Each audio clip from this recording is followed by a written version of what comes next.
जल्मल्लो आफ्रिकांत तरी सांत एड्रियन इटलींत बेनेडिक्टाइन याजक जालो. ताचे पवित्रपण आनी जाणवाय पळोवन पापा वितालियान हाणें इंग्लंडाच्या कॅन्टरबरीच्यो आर्चबिस्पाच्यो उंचलो हुद्दो घेवंक विचारले. पूण एड्रियनान खालतेपणान आपूण त्या हुद्द्याक फावो न्हय म्हणून आपणाक दिल्लो अवकाश नेगार केलो.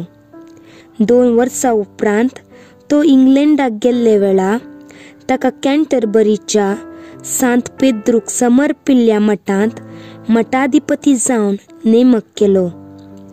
710 इसवेंत जानेवारी 9 तारीखेर सांत एड्रियन मरण पावलो आनी ताची कूड कॅन्टरबरींत निकेपिली.